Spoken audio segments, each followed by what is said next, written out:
Hey folks, welcome to Bad GM's Campaign Build Along. I'm the Bad GM Wayne Davis, and as you know by now, this is the show where we build an entire campaign for you from scratch. We've spent the previous 55 episodes of this show, 54 out of the past 55 episodes, since last week was a megasode, building a Fallout game. And if you still don't have your Fallout game book, drop by your local game shop or bookstore, or if those aren't options, you can get them from the Modifius Entertainment website.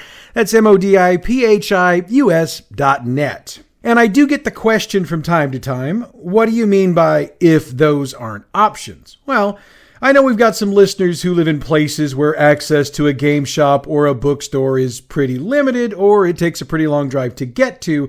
So getting to one isn't something that they can just run out and do on a whim. That's why I make sure the website option is out there, since I'm going to bet even money those folks have at the very least the internet, since of course they're listening to this podcast. I mean, I might be a bad GM, but I'd like to think I'm smarter than the average bear. And if you don't get that reference, use that internet you've got to look it up. Now, we've got some business to handle before we get into this week's build, so let's take care of that before we move on. First off, I wanted to thank everybody who commented on last week's megasode. I do realize it was a long show, but I got a lot of comments from folks who noted that it helped them get through the last-minute gift wrapping or any of the other things they needed to do for their holiday gatherings. And when you combined that with the role-playing history megasode, that provided almost 3 hours of programming to keep people busy. And while the megasode is something I might do again in the future for role-playing history, I don't see us doing it again for this show, and that's basically due to the format and idea of what the build along is all about. But again, thank you for all the kind words. Next up is something that occurred to me after we got the episode up 2 weeks ago, and that's the thought of members of the Brotherhood of Steel even considering the concept of allowing synths to live. If you'll remember, and if you don't, it'll come up in a bit when we do the recap of that episode, there was a potential option for the group to initiate an outcome where the synths had their programming wiped and allowed for them to basically fade into the background, taking them out of combat and allowing them to emerge somewhere down the line as productive members of society. Now, I got more than a few notes over the past couple of weeks from listeners who pointed out that there's absolutely no chance that members of the Brotherhood would allow something like that to happen. However, I would counter that there is one chance, and here's why. The only way this particular option could be on the table is if Jessica Denman was still alive and if the group had been able to get through to her in the first place. So in that case, they'd proven themselves to be willing to work with her to a point, and they'd probably be willing to take certain steps to continue to be able to work with her to see what she'd be able to give them. Especially since she was already offering to give them Paladin Zane. I mean, if she was willing to give them Zane, then what else might she be willing to give them, or what else would she have to give them? Now, obviously, if they didn't have any sort of relationship with Denman, or if she was already dead, then that option wasn't available, so of course the synths were self-destructed, and none of this would have been an issue. Just so we're clear. And I'm sure I've missed something else, but I'm also sure you'll let me know via email and or DM, and I'll cover some more of those as we move along through the rest of the season. But I think it's time to get into the build, so let's get the recap from the build from 2 weeks ago covered so that we can build some new stuff. When last we built, the group was deciding whether or not to activate the self-destruct program for the synths they discovered in the bunker for Garson Tactical.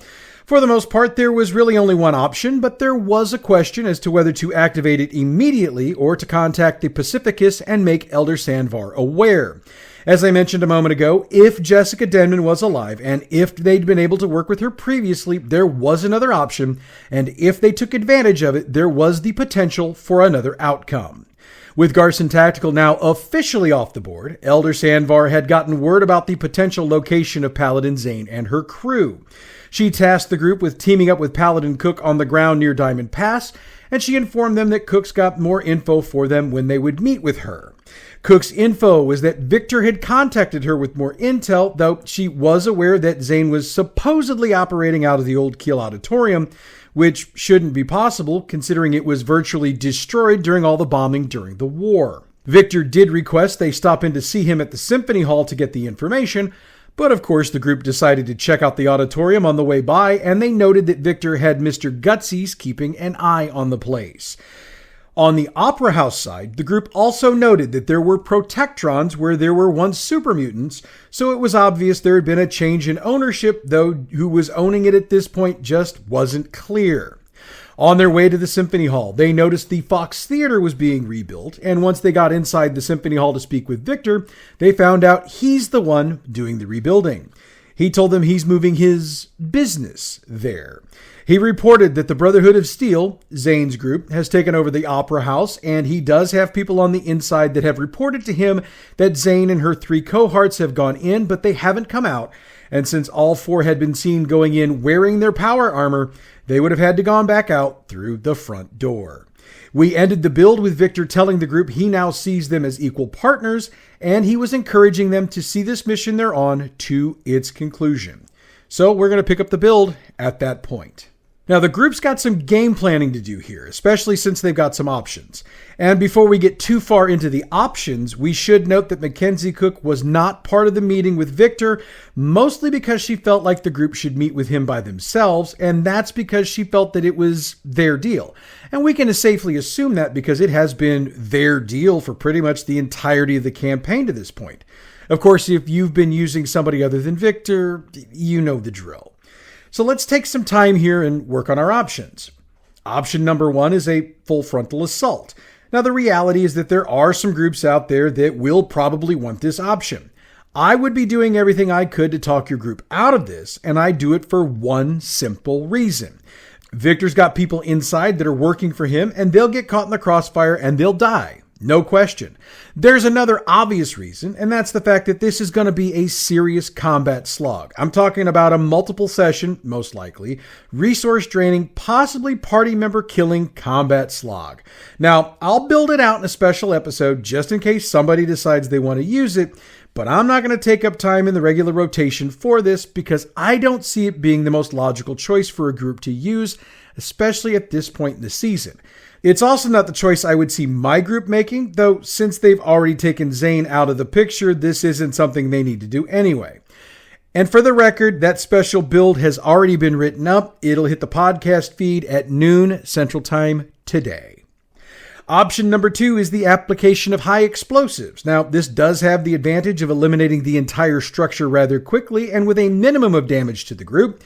However, it still has the downside of killing everybody in Victor's employ, unless they can figure out a way to get them out without alerting the Brotherhood of Steel to their plans. Now, if the group can figure out a way to do that seems logical to you, you could allow for an intelligence plus luck roll or a charisma plus speech with a difficulty 5 either way to allow them to charm their way in and get word of the individuals involved.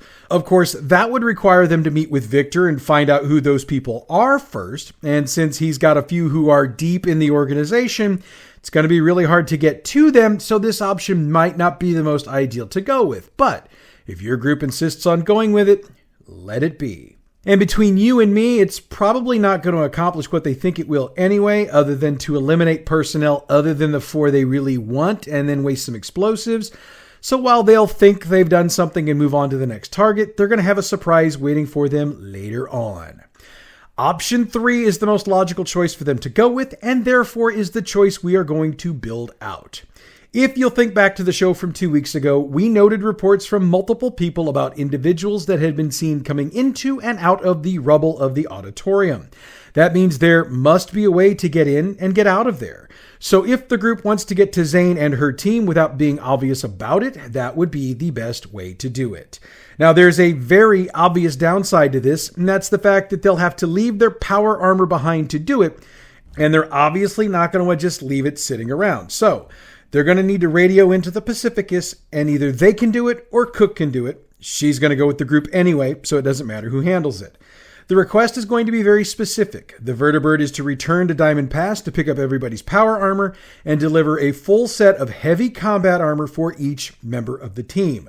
Cook has a request of her own, and it's for a plasma gun. Stats for that are on page 101. Stats for the various pieces of heavy combat armor are on page 131. This is where we need to take a moment for the group to adjust their stats from the power armor to the combat armor, so make sure you do that. This is also the point where you should clear out the action points, so the group total resets to 0 and yours goes back to 1 for each member of the group. This would also be the last chance to make sure the group's good on ammo, since they are making a request for a delivery. We're not going to take up build time going through the delivery. I mean, that's fairly self-explanatory. What I do want to take a moment to detail is what's going on above Diamond Pass with the battle between the Pacificus and the Pugnus. Things seem to be going to the advantage of the Pacificus, as her vertibirds are landing good shots on the Pugnus, while that vessel's vertibirds can't seem to get close enough to the Pacificus to get decent shots in. However, something odd seems to be happening. A number of vertibirds seem to have broken off from attacking the Pacificus and are instead moving away in formation towards the north. As the group gears up and prepares to head back towards the keel, they can see that particular group swoop down towards the dome in a kamikaze formation, hitting full throttle as they dive towards it. The explosion upon impact shakes the ground for miles, and numerous buildings for blocks around are either damaged or destroyed from the shockwaves. It appears that the crew of the Pugnus has decided that if they cannot win the fight, they're going to take out as many citizens as possible. Another pair of vertibirds break off from the Pugnus and head towards the Symphony Hall, and Cook radios the Pacificus as the group makes their way to the keel. Sandvar responds to the message, and the group can hear the vertibirds trying to chase them down, though the group needs to focus on their mission, since at this point they need to take out Zane if any of this is to matter. For the record, the Pacificus vertibirds will succeed, and we'll discuss what got destroyed momentarily. When the group gets to the pile of rubble that was once the most famous sports and concert venue in the Midwest, they find themselves with a quandary. Where have people been coming in and out of? Fortunately for them, Victor's Mr. Gutsies are still on watch, and one of them calls out to the group. When they approach, the Gutsy gives them a location on the western side of the pile. He cannot be more precise than that, but notes that the person he saw came from a low spot on the pile. So the group has a bit of searching to do. We could make the group roll to see what they find, but instead of doing that, when they go to start looking, the answer will come to them. Because after a few moments of looking, someone starts crawling out from the rubble. It's obvious they weren't expecting anyone to be looking for them because they're looking down at the ground. By the time they realize anyone's there, it's far too late for them to start pulling weapons. Now, the group's got plenty of time to pull weapons, and they'll probably wait for the person to get all the way out before they say anything. So, let's lay this out. And as has been my usual for quite some time, I'm not going to do the full conversation on this because there's not really a need to do so. What I will say is that this person's obviously not a high-ranking officer or official. Based on the uniform, they're fairly low-ranking and probably someone whose task is to run messages from this base to somewhere else. They're also probably someone who doesn't have much combat experience, if any, and based on the wet spot that starts to appear on the front of their uniform pants, they're pretty darn scared at seeing a bunch of armored people with weapons pulled on them. They will talk, and they won't have to be prompted to do so. The crawl space they came from goes back about 30 feet, then slopes down far enough that you can stand up. From there, it goes down another 100 feet to a metal door that opens up into the command center. The door requires a command key to open, and they do have the key, which they'll give to the group. They'll confirm that at present, Zane and her 3 compatriots are in there, along with 2 other high-ranking members of the Brotherhood. They were coordinating the ground forces until the synth fighters self-destructed, but are now diverting vertibirds to take out as many key points around the city as possible before the Pacificus can take out the Pugnus. They also report that Zane ordered all non-essential personnel out of the bunker because she has something big planned, but they're not sure what she means by that. That's all they know, and they ask if they can go once they hand over the key. Whether the group lets the individual go or not is up to them. Cook votes to tie them up and have the Gutsies hold them for a pickup, but we'll go with the will of the group. Once the decision's made, the group can make their way in. As promised, the group shortly finds themselves standing in front of a metal door with a keyhole that requires the key they just obtained. They can hear a faint voice from inside the room calling out, "Setting, pattern, Omega, Delta, Zeta, 4631 Alpha, 7 block range, detonation in 4 minutes, mark." The voice isn't one the group recognizes, so it's probably one of the other officers. Zane's voice is heard next. "We get Diamond Pass, the Fox Theater, that blowhard Victor. Even in defeat, we win." So, the group's got 4 minutes to stop all of this. Now, we need to pause for a minute to work all this out. Your reaction might be to start a timer for 4 minutes and crank things up. That would be a mistake because things won't work exactly like that. But of course you know that by now. Combat rounds are about 6 seconds long, so the number of rounds taken up by combat will chew up some of those 4 minutes. But let's get in the door and figure out how much time we take up first. It's going to take about 20 seconds or so to get the key in the lock, get the door open, and get inside. Obviously, Zane and her team weren't expecting anyone to come inside, so the group's got the drop on them. If they decide to say anything, they're going to chew up some additional time. Plus, they lose the advantage they're going to have concerning combat, so I'm pretty sure they're not going to want to do that. As a refresher, Zane uses the Brotherhood of Steel Paladin stats, which are on pages 383 and 384. Remember, she doesn't have her power armor, so make sure you take that into account. She's got 2 knights with her. Those stats are on page 383. She also has a scribe with her. Those stats are on pages 384 and 385. We'll make the 2 officers in the room scribes as well. Use those same stats. Since we're giving the group the advantage here, I'd give them 1 free round of combat. Then the second round, you go with initiative. That means we've got 1 6-second round down before we get another 6-second round taken care of. And to put it into perspective, 10 rounds of combat would equal a minute.